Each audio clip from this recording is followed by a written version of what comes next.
Well, good afternoon, everyone. Good to see you virtually again.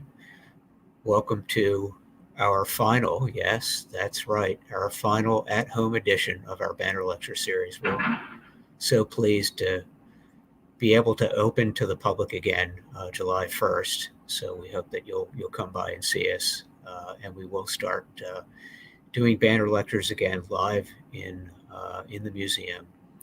Starting with our next lecture on July 15th. But first of all, as always, thank you so much for your support. We could not do this without you. We're so pleased that you stuck with us through the COVID crisis, and now it looks like we're coming out on the other end, and we're very excited to be opening the museum back up again. Today's lecture will be given by Dr. Vanessa Holden. We're so glad to have Vanessa with us. She is an assistant professor of history and African American and Africana studies at the University of Kentucky.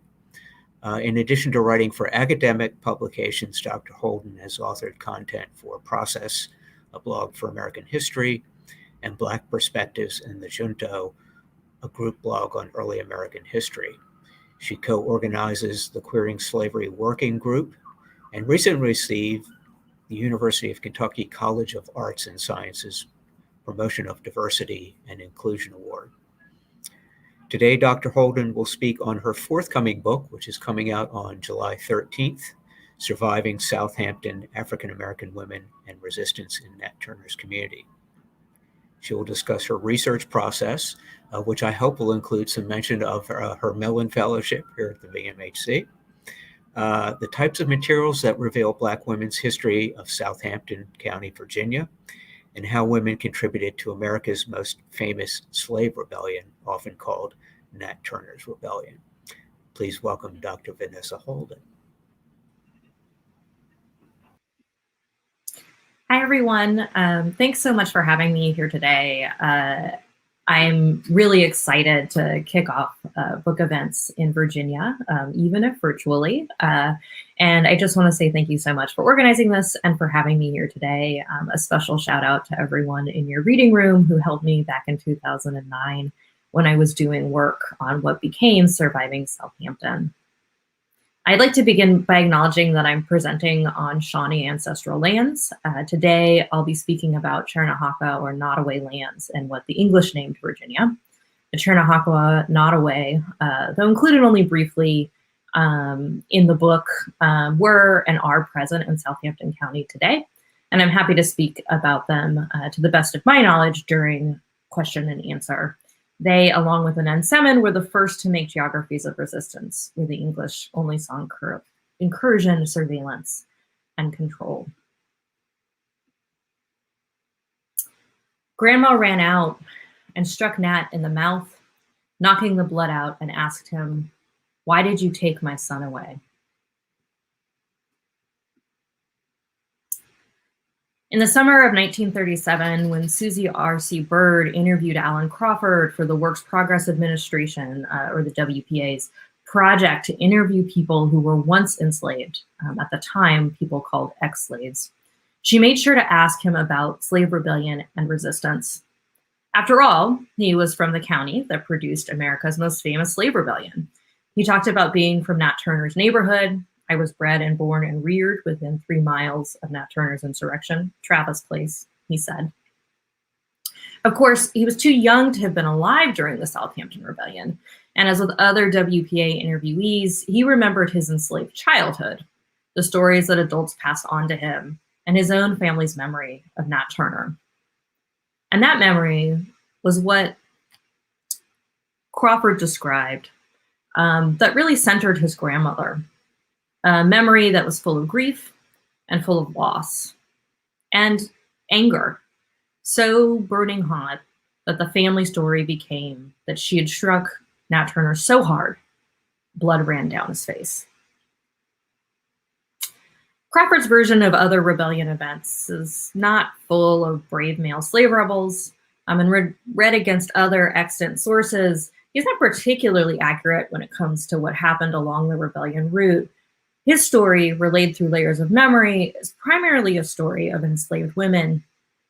I believe in asking enslaved people, and by that I mean the sources we have mediated in the ways that they're mediated, what happened and what took place. For Crawford's grandmother, the place that her son Henry once occupied was what was taken by the Southampton Rebellion. Her grandson relayed this grief across generations, never not surviving the rebellion that had taken so many from places, spaces, and geographies around the county in August of 1831. I'm a scholar who's interested in freedom-making praxis. I'm interested in how enslaved people, and enslaved women in particular, made freedom for themselves. Enslaved people defined and made freedom in ways that historians often overlook. And one of those ways is what I'm going to highlight today in my talk about my forthcoming book. And that is the community's commitment to rearing and training children and youth. Women like Ellen Crawford's grandmother have been cast as race traders and collaborators with whites from the early historicization of the Southampton Rebellion. One 21st century scholar refers to Black women in Southampton County as, quote, an insidious sisterhood, end quote, intent on thwarting the rebellion at every turn. Today's talk is in some ways about that space between her hand and Nat Turner's face. Survivor is a term that we use for people who endure. Survivor is also a term that we use for the bereaved. And the Black communities of Southampton County were full of people who lived both of those meanings. Black communities considered training children to be part of their labor of survival. When questioned by a local lawyer about his vision for revolt, his execution of strategy, and his reason for murdering every white man, woman, and child he and his co-conspirators came across in late August of 1831, Nat Turner began with his childhood. Specifically, he began with his family and his community. He talked about his mother and father. He talked about his grandmother's conviction that he was special, how his father, mother, and grandmother encouraged him to recognize and live up to what historian Dinah Rooney Barry would call his soul value. If Nat Turner began his story with family, community, Black women, and his childhood, then I argue we should too. So now I'm going to give you a sense for how the book is built, so you have an idea of how it's laid out. And I'll highlight the chapter that a lot of my talk today is coming from. And then I'll move on to the how. How do I know what I know?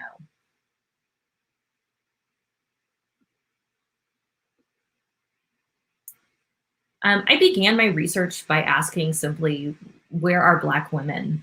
Black women actually outnumbered white women in Southampton County in the antebellum period. So the simple answer from census records is Black women were everywhere. But as I looked into Black women and Black women's lives, other communities became more apparent. So free people of color, children, both free and enslaved, suddenly became more visible as I looked into women's lives and their daily experiences in the county. The first chapter of the book is really about geographies of surveillance and control, the ways that white enslavers attempted to control African Americans' mobility and attempted to control their actions throughout any given day, from the use of slave patrols to violence and other surveillance strategies. I look at basically, what were people resisting? What did people have to thwart to make freedom? The second chapter of the book is about enslaved women and their unique place on plantations and farms in antebellum Southampton County. I look at the ways that women participated in a much longer tradition of resistance before the rebellion took place, to think about the ways that they fit into a large-scale violent revolt. I also look at the significant population of free people of color in Southampton County. Southampton County had the third highest population of free people of color at the time of the rebellion. And so looking for them and their stories, they'll play a role towards the end of today's talk, help me to see the ways that really free people were embedded in the Black community and enslaved communities in the county. A lot of today's talk comes from the 4th chapter, Generation, Resistance, and Survival, African American Children and the Southampton Rebellion, mostly because of some of the sources I came across when I was doing work in the archives at the Virginia Museum of History and Culture. I wanted to make sure that I talked about how I use the institution's collections to help me really build out the stories that I tell. And finally, I deal with the after. A lot of stories about the rebellion end with it being thwarted after about 48 hours and quickly move on to broader national issues of the fallout from the rebellion. I'm really interested in how folks managed to survive and continue living in the county after such a traumatic and really, society shifting event.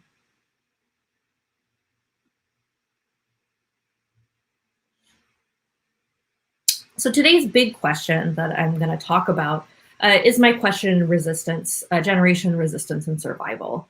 How are children and youth involved in community resistance?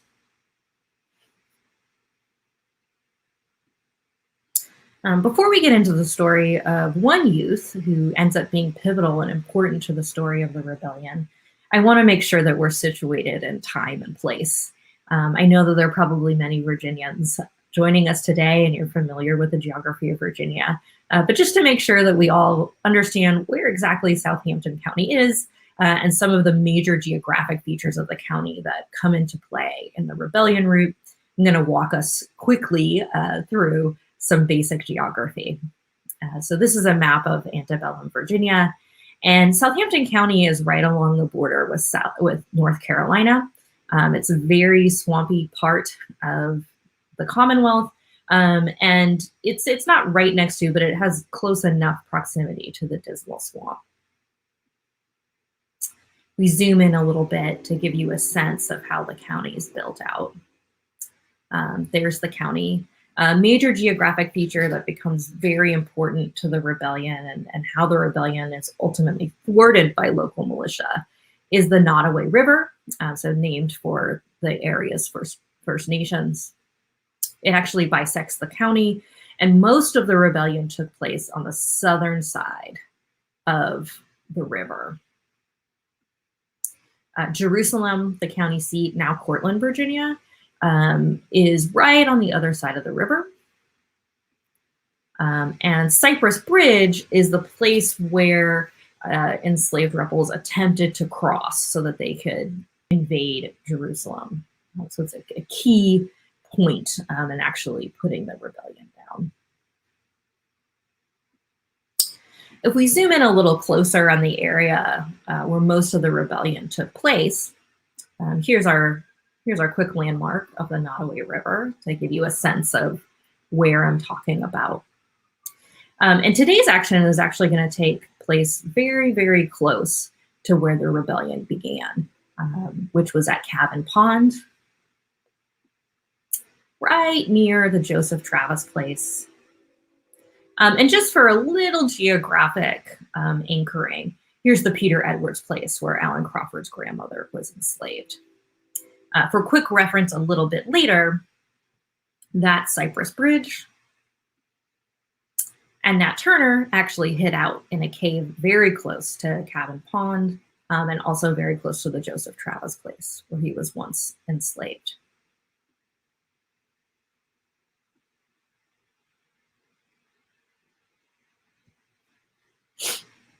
I want to talk about a young man named Moses, 13 years old in 1831. He was really on the cusp of changing status from a half hand, so an enslaved person who could be expected to do half of the work of a fully grown enslaved adult, into a fully recognized full hand. What we might call adolescence in our own language, but a type of developmental stage that wasn't really part of what antebellum people would have thought of. They would have thought of an enslaved youth like Moses in terms of his capacity to work. Moses turned in for the night on August 21st, 1831, just like he had each night before in the Travis kitchen. A coveted spot in winter, the kitchen would have been less pleasant a place to bed down in Southampton's August heat. Nothing particularly remarkable happened that evening. Jack, an enslaved man from a neighboring farm who had family on the Travis place, was there before he turned in. But Jack was a familiar face who often visited. When Moses woke up in the very early hours of August 22nd, Jack's familiar face was one he remembered in the middle of a striking scene. Men he knew and some he lived with, were drilling with weapons and farm implements like a militia in the Travis yard. And Jack was sick, head and hands, visibly upset. Moses wouldn't have known yet at that moment just what he'd woken up into.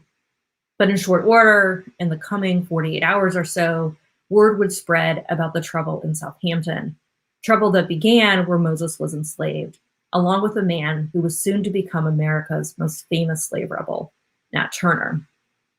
By the time Moses saw Jack upset in the Travis yard, all but one of the white residents of the farm and carriage maker's shop were dead, murdered while they slept. Two things happened very quickly. The men decided that Moses was going with them when they left to go on to the next farm, and they realized that they'd forgotten the Travis's infant. So young, no name is mentioned in extant records. Two men returned to the house, found the infant, and murdered it. Generation and the future of both enslavers and the enslaved were clearly on their minds. Post-rebellion, we know that Moses was taken up by these men and taken along the rebellion route because he talks about it when he's incarcerated in Southampton's jailhouse in Jerusalem, and when he testifies in multiple trials for the prosecution of other enslaved people. He himself is actually indicted for participation in the rebellion. Of his life before the rebellion, we know that he was enslaved by Putnam Moore at Joseph Travis's place, and we know some of the demographics of the Travis place that make it a little easier to paint a picture of what Moses's life would have been like. He was, in fact, enslaved by Putnam Moore, actually a child at the time, who was the stepson of Joseph Travis. Joseph Travis sort of came up in the world when he married Sally Moore, a widow, who brought a young son with her, and a number of enslaved people, 17 to be exact, into the marriage, as well as property, and really provided Travis with the means to set up his own shop that was a cooperage, wagon making shop, and some blacksmithing went on there. The enslaved people that she brought into the marriage as part of her dower and part of her young son's inheritance, they did a lot of the agricultural labor on the place. And the Travis place was like a lot of farms and plantations in Southampton County. Enslaved people worked to raise cattle and hogs, to raise fodder, to raise corn, cotton, and to press local apples to make cider. There's also a sort of unique Southampton County brandy that's famous at the time. There would have been a number of tasks throughout the day, particularly for a young person like Moses to have completed. He was actually among a number of children and youth. Of the 17 enslaved people present on the Travis place, 6 were under the age of 10, and Moses was one of 3 or 4 who would have been in that teenage range. So you hear 17 enslaved people, it may sound like a large holding, but really you have to think about the ages of the people who are included in that holding. Which of course leaves us with the question, what exactly was Moses doing during the rebellion? And why would these men take him along and not smaller children?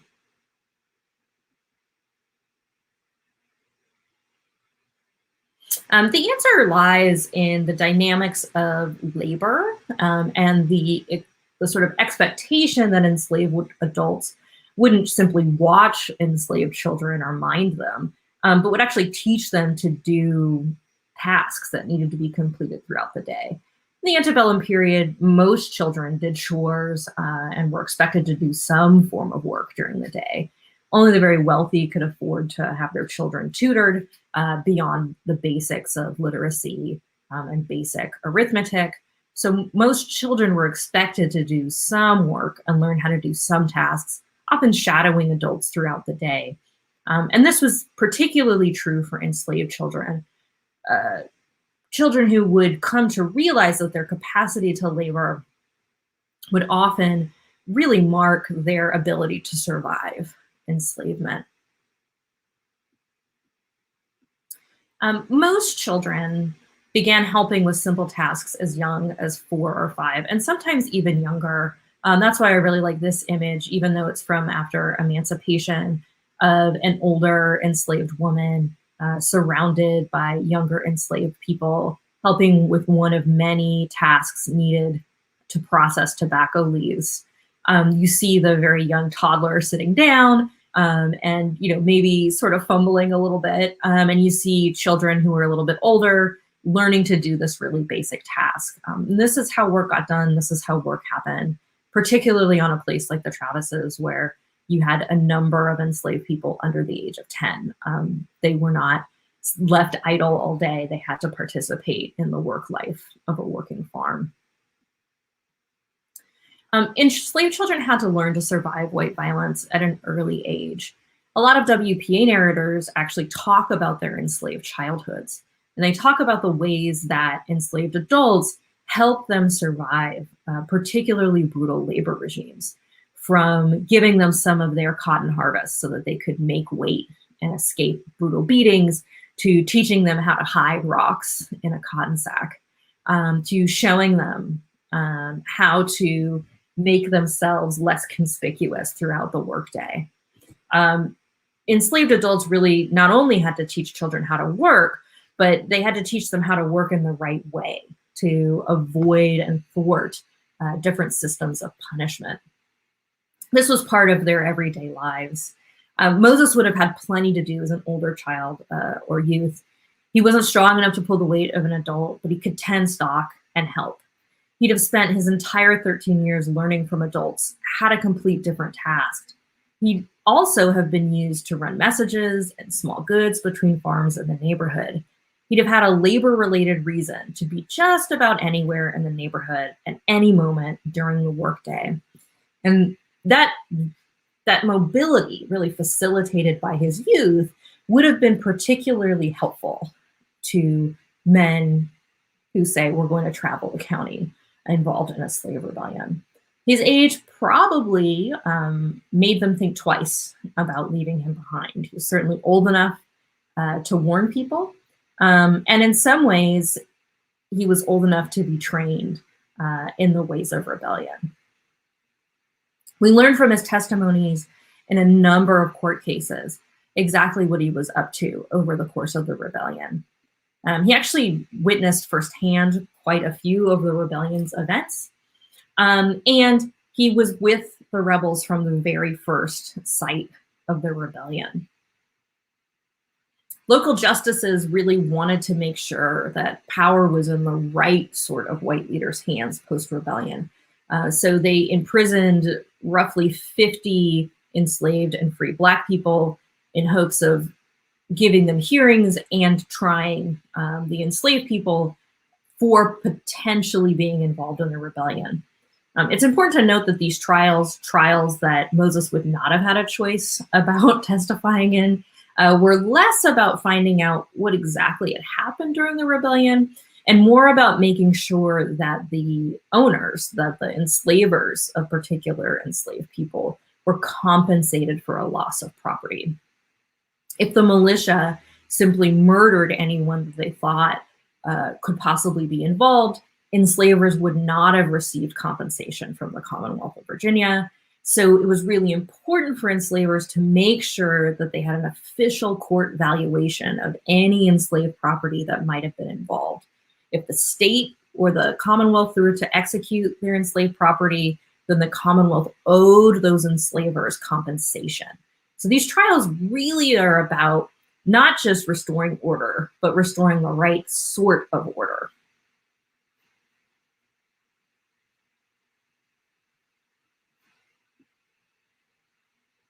These trials also took place in a court environment. That's really important to make clear. This is a map of downtown Jerusalem, Virginia in 1831. And it's now Cortland. This main street still exists there, though there's quite a few more buildings in Cortland today. But to give a sense of where exactly these trials are taking place and what environment Moses is in when he's giving testimonies about what he saw, here's the jailhouse where enslaved and free prisoners were held. This is the county clerk's office, and here's the courthouse. And it's important to note that all of that property around was considered common ground.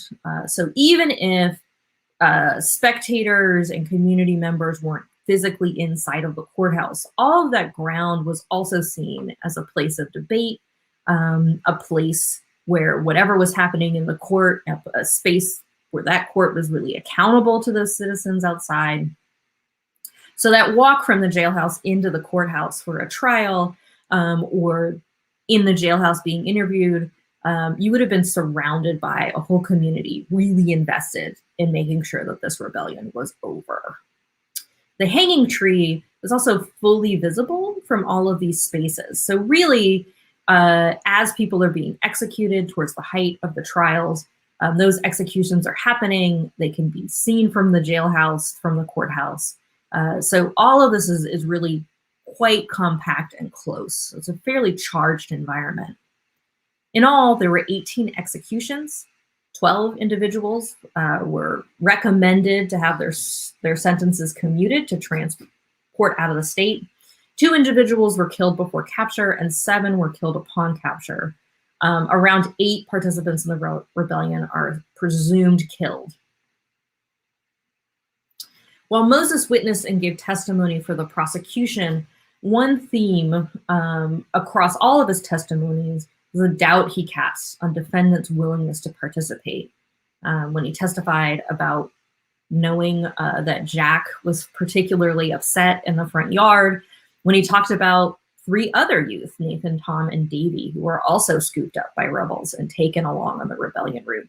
He talked about how they couldn't have resisted being taken along. And in this small way, he cast doubt that could strategically be used to help the cases of other people potentially convicted. Ultimately, Nathan, Tom, and Davy were convicted of participation, but like Moses, when he faced the court in his own trial later on, their sentences were sent up to the governor of Virginia with a recommendation that they be sold from the state rather than executed. Spared from the gallows, sailed to the deep south, far from kith and kin, was another kind of death. But Moses's appearance teaches us one way that Black children experienced the rebellion, and the ways that not just everyday resistance, but even in this moment of acute rebellion, Black adults found ways to incorporate at least youth of the right gender and of the right age into their plans for large-scale violent rebellion. When I visited Virginia's Museum of History and Culture to do work in the collections, I came across extensive holdings of both printed collections and then also individual indenture papers, and became aware of a system that I wasn't fully aware of when I began my research as a young graduate student. And that's where I'd like to pivot for the last part of my talk, to talk about another way that free children of color, so another way that Black children appear in this broader story.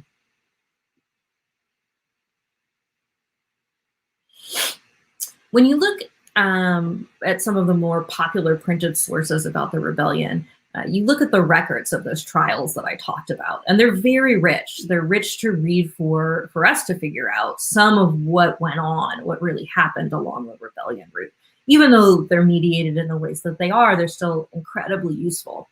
But the other way to read the records, and a way that I read the records in the final chapter of my book, is to not just focus in on those trials, but to pull back and think about everything else that was happening, not just at the court, not just on the common ground, but everything that was happening on a given court date. To do that, I have to look at the entire minute book page or pages. So to give a quick example, this is what a minute book page looks like. This is from a microfilmed edition. In real life, they're very large books. They're still in existence in Southampton County. You can see them in the county courthouse today. And here is where on a minute book page, one of the court dates during these trials begins. You actually have to turn the page. So about 3.5 pages later is where the first enslaved person's trial is, which means that all of that space, all of those notes taken down by a county clerk from memory after the court date, there are no modern stenographers at this time, all of that gives me an idea of who had come in and out of the courthouse that day, who was being paid for carrying out executions, what militia units still needed to be paid, and another piece that allows me to track how another community in Southampton was managing to survive the rebellion's aftermath. Right here, so before we even get to that trial, a group of free people of color appears at court to have their freedom read into the record. Free people of color were required in Virginia at the time to register once a year and pay a small fee for that registry.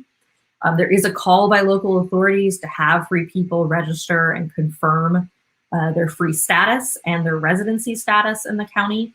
So peppered in between trials and executions and settlements of estates for people who were murdered during the rebellion are groups, often groups, of free people of color who are reading freedom really directly next to trials that are meant to put Black people in the county in their place. One way that free people appeared shortly before the trials, and then in between trials, and then after trials, is in the form of indentures.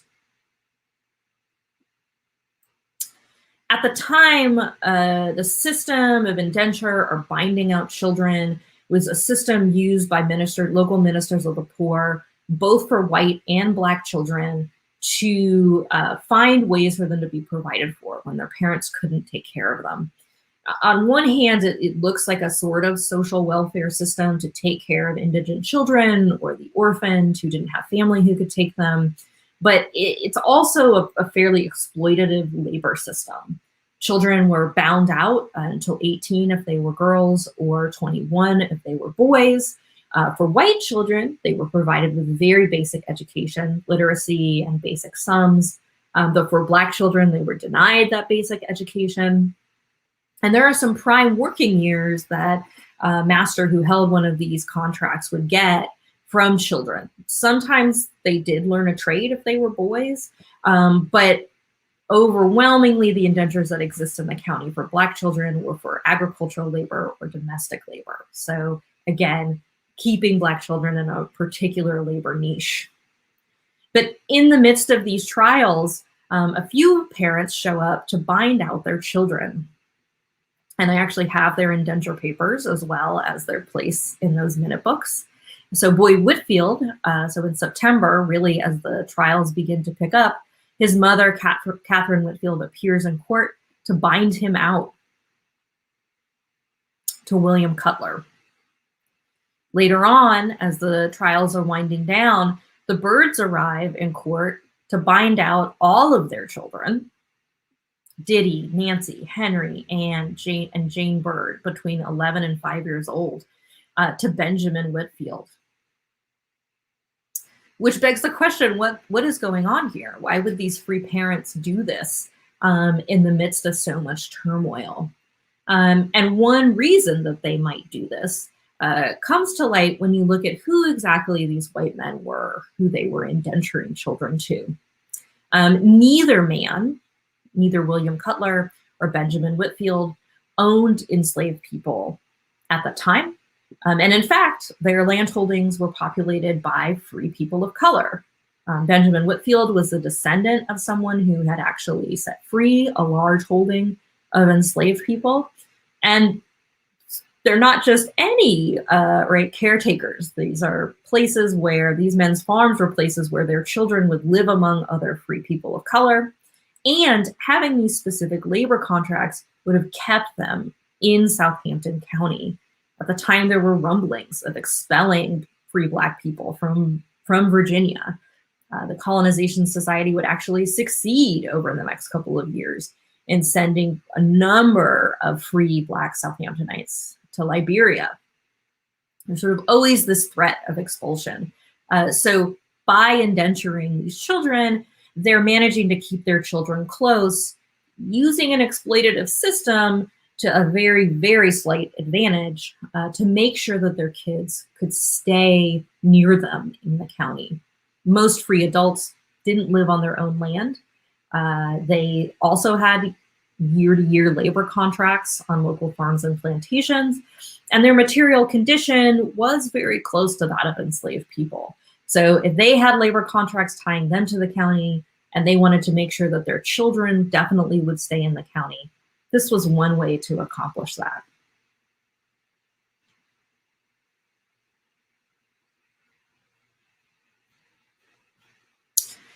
The county really was a tangle of different conditions at the end of the rebellion, and African Americans, free and enslaved, found ways to survive it. Looking at Moses's story, looking at the Bird's children or Boyd Whitfield's story, we can see how children factored in that generation, that the future of freedom, but also the future of slavery was on the mind of Black adults as the rebellion took place and in its aftermath.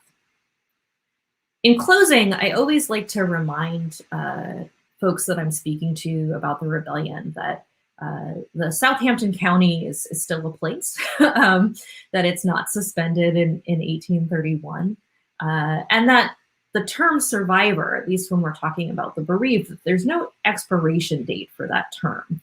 There's no moment at which one stops surviving a traumatic event or a grievous situation. And survival is still very much a part in that memory keeping, at least in the county. Today, Nat Turner's descendants own the land on which he was once enslaved.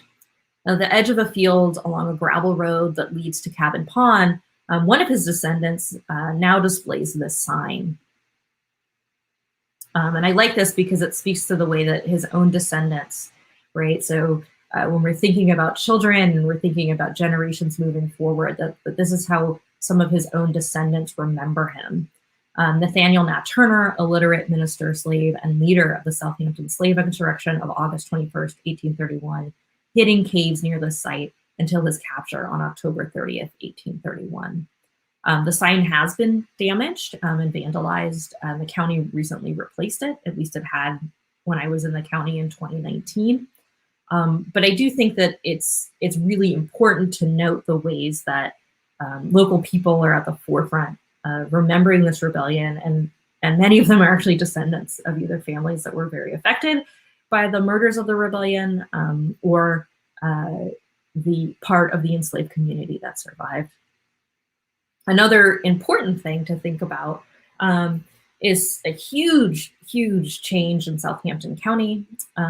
One key site in the rebellion's aftermath is called Blackhead Signpost, where it is said local militia placed African Americans' heads on pikes as a warning.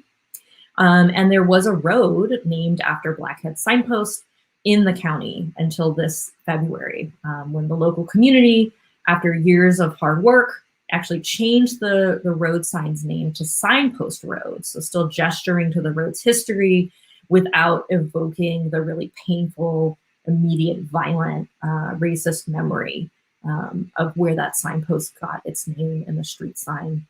So for some quick geography, here is that red dot is where the signpost was.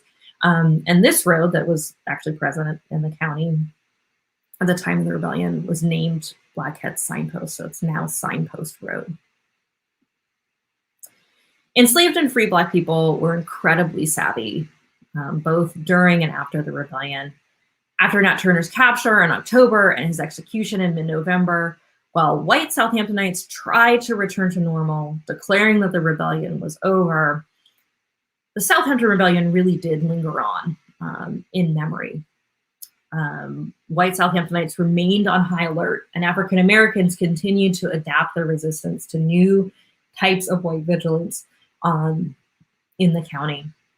Alan Crawford, who we began today with, as an elderly man in the 1930s, could still recite Southampton's detailed slave patrol schedule from his post-rebellion childhood.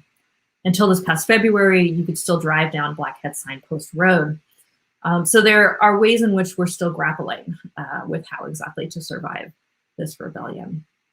And with that, I'm happy to take questions. Thanks, Vanessa. Absolutely fascinating to have this fresh perspective on this event in Virginia's history. And I really appreciate the way that you've connected present to past, which is something that we're trying to do at the VMHC. I also appreciate a shout out to our collections for people who haven't had an opportunity, either because of COVID or other circumstances, to come here to do research. It really is a tremendously rich resource for the study of enslaved peoples in Virginia. So when we reopen in July, I hope you'll take advantage of the opportunity to come back and do research here in the reading room. And so with that, folks, please be sure to sign in on Facebook or YouTube to submit your questions or your comments. I'm interested in learning a little bit more about how the community feels about this as a legacy.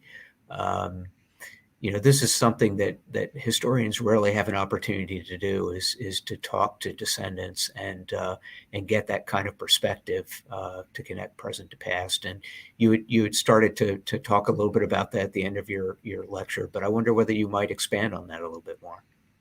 Sure. So I should say I don't myself have any roots in Southampton County, so I'm not a member of the community there. And I think it's really important as a researcher and a historian to say that, because when I approach descendants or I spend time in the county, I'm very aware that I'm an outsider, and also that this is still fraught history, it's still painful history, and it's still very present in the county. Blackhead Signpost was one road named after a significant rebellion site, but there's a Cabin Pond Road, there's a Porterhouse Road. There are other roads named after significant sites where murders took place. There are still people with the last name Turner who live in Southampton County, and some of them are descendants of Nat Turner. There are still descendants of white families that lost a number of ancestors, including the current county clerk, Rick Francis, is a descendant of a family that was almost completely wiped out in the rebellion. And I would say in the current moment, I'm working with some historians at Christopher Newport to hopefully bring a virtual tour to the county. I've worked on some signage in downtown Cortland. The local historical society has moved the Rebecca Vaughn House, the last place where people were murdered, and are painstakingly restoring it. So I do think that there's momentum and movement in both, white and Black Southampton County to preserve the memory of this significant event, to tell the truth about it, to think of ways of commemorating it that are respectful to just how painful this history is. And I also think that there are ways that folks outside of official structures are working to preserve really important rebellion sites. So I displayed the sign, but some of Nat Turner's descendants have also been curating what they believe to be the cave that he hid out in. And I think that that's also really important to note, that folks have been holding on to artifacts, folks have been holding on to sites and taking care of them without, larger institutions intervening. Nat Turner's Bible is at the new museum in Washington, D.C. now because local people in Southampton saved it, year after year. So I always like to end by highlighting that Southampton is still a place. It's still full of communities, and descendants are doing a lot of really, really important work to preserve their own legacy when it comes to this rebellion. And it's still painful. It ultimately is a very bad story. It ends in a lot of death and grief. And that's why I shifted a lot of my focus to survival, because it allows us to think through that bereavement at the same time that we think through the aftermath. So we have one question. How would you describe the divide locally and the contesting of the narrative surrounding Turner's life and events in the insurrection? I think, I respect, local expertise. I think that folks have their own, historical traditions and historical memory. And I think, that's curating that and keeping that alive from generation to generation is very different than what my job as a professional historian is. And I think that local memory and local tradition, that can coexist with the kind of work that I do, looking at documents and trying to trace things in a different way. Of course, there are family stories that get passed down. Of course, there are, things that over time morph and change in oral histories. And I think that in that case, it's also really important to note the place that this rebellion still has in local memory and local significance. That historical memory is as much about the present as it is the past. That my job as an outsider and a professional historian is really different. What I'm trying to get at using historical methods, looking at these documents, looking at these materials, some of which many historians have looked at. This is not an understudied rebellion. I'm not, I haven't discovered some sort of new site of resistance. If you know any name in, the history of slave rebellion in the United States, you probably know Nat Turner's. So that's, I'm working with very well-trod sources, well-trod ground, but just asking different questions. So it's my job to ask questions. It's my job to triangulate, what people remember and what their grandparents told them with what I can track down. But I don't like to get it, I don't like to get involved in debates because I don't really think that it's the same work, that the work of preserving and the work of survival in a community on the ground, it's just really different than what I'm asked to do as a historian. And so I just have a lot of respect for folks who've been keeping up, family heirlooms and family stories and family memories. Yeah. So following up on that thread, that this is an event in Virginia's history that's been well studied. What did you find in the course of your research or in your oral histories with the local folks in the community that was a total surprise, something that perhaps historians hadn't either discovered or at least assumed previously? Really, what I talked about today was a huge, huge shock. I didn't expect at all to be able to do work on enslaved and free children. And as I came across documents in your collections and the Library of Virginia's collections and realized how much existed about this system of labor, of indenture in the antebellum period, really started to scrutinize who exactly was in court giving testimonies, that there are a couple of youth who are not only prosecuted in their own cases, but are also giving testimonies about what happened. that I started to pay attention a little bit more to, how are these children and youth ending up in court, giving these testimonies. I was also surprised about free people of color. I expected to find enslaved people, but I expected to only find free people of color in really small numbers. And when I realized after doing some work in the records that Southampton County at the time had the third highest population of free people of color, it actually would end up being about 20% of the Black population of the county. So they were incredibly visible and incredibly important in the labor market. I really could begin to think about, well, how are they embedded in Black communities? And, there's this hysteria about free people of color, that it's really them, that they're really the instigators. But realizing that how visible and how important they were in the community, that was something that really turned my head. I'd also say doing a deep dive into the documents, a lot of the reason that women have been overlooked is because many of them appear in court and are testifying for the prosecution. And so on the surface, that just looks like they're siding with enslavers.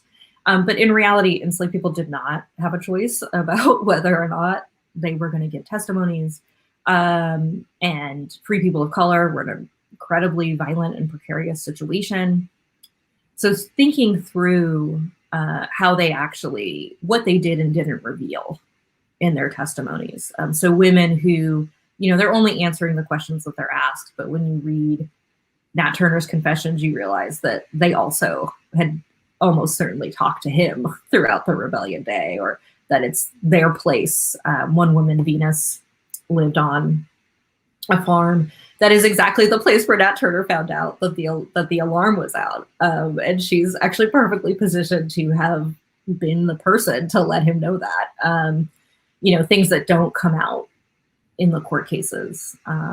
It's for that reason that I say that, I trust silence, because it's actually a very useful resistive technique and technique of evasion. So paying attention to what people weren't saying and then kind of working backwards to think about, well, wait a second, if this is where they were at that point in time, then that it doesn't make sense that they didn't know anything about it.